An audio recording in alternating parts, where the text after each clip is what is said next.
Yo, hey guys, Ken Perryman here, and I'm back again with another product, and this guy is really cool. I've always wanted one of these, and let me just go ahead and show it to you right here. It is this guy right here. It is the Bailybat Portable Power Station, 600 watts, 293 watt hours, portable home generator, or generator for home, whatever you want to call it.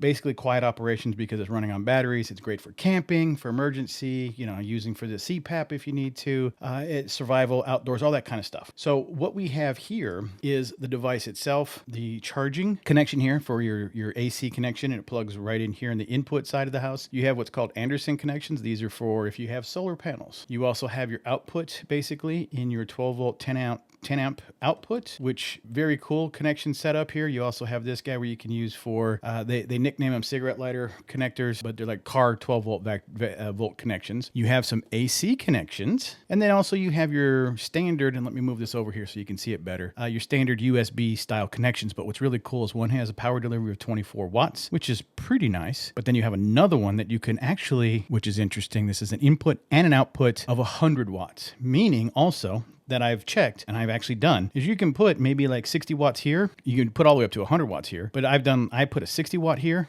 and I put the charging dongle here that came with the box. Now, charging this up, they said it would take 8 hours to get all the way to full power, but when I put this and this together, it sure did speed it up, and it'll actually tell you the wattage that it's charging to. So as an example, when I first plugged this in, you would see that it was like, I think it was like 70 something watts, and then when I plugged this in with the 65 watt, I think it was a 65 watter, it jumped up quite a bit. So really, really nice features here. You also get a manual, and again, like I said, you got the charging brick here. This thing is pretty darn cool. Pretty good sized, you can see, not too bad.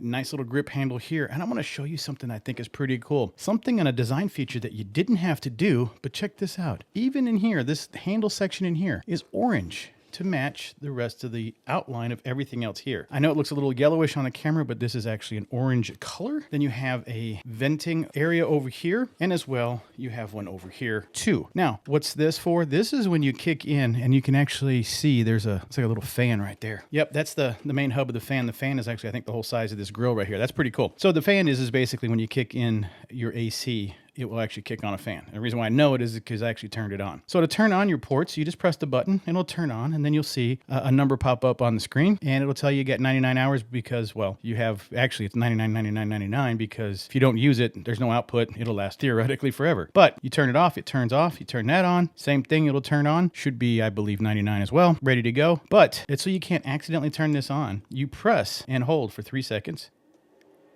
And then I just heard the fan turn on. It's ready to go. Obviously, it just runs the fan for a second to make sure that it's operational, because once you start to use this, it's going to kick on a fan. I'm going to use this now that it's on. I'm going to show you that it works. All right, so I have a LED light bulb here. I'm going to plug this. It was already on.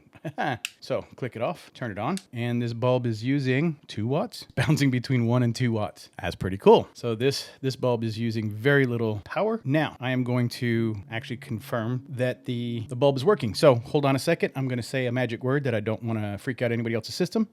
Code blue. And there it is. Still functioning, doing its thing at approximately 1 watt. So you should be able to run this bulb forever. And not really, but you know what I mean. It's going to run for a long time. Really cool. Now I'm going to show you that it's connected to it. I'm going to turn it off.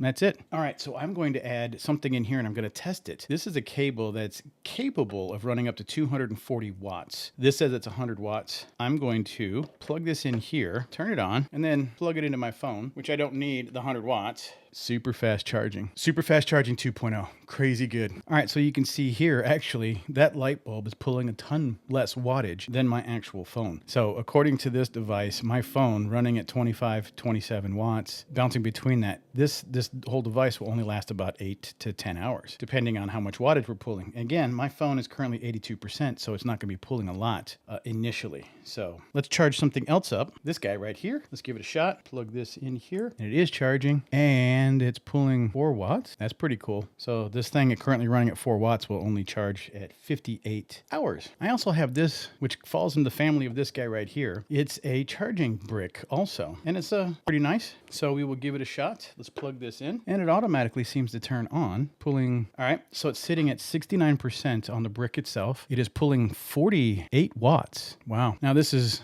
20,000 milliamp hour setup here. So this is sitting at 69%, running at 48 watts, which means that this box will effectively only last about 4 hours. You have to be careful what you're pulling or pushing throughout these devices here, but if you have a way to recharge them, plug them into your car, put them into, solar mode and charge them through via solar panel, or plug them in a USB-C and sending power this way, that'll work and get these charged up. I am so excited to use this because one of the biggest things that I'd like to use this for is every year, and I'm about to in about 2 weeks, I hope, time frame-ish, head on out to the beach. And I love to bring this so I can charge my phones. I can charge this guy if I needed to. I can charge up a boombox that I'm planning on bringing out there. But this thing will be able to fill it up all the way and get it fully charged so that I can listen to music while I'm on the beach and wherever and having a blast. So again, great little travel companion. Great idea to take anywhere, camping and maybe out fishing. And anytime you need something where you can take this out and have a blast, use it for all kinds of things, running and powering things. Again, you get the 12-volt thing here. You could plug this thing into all kinds of stuff.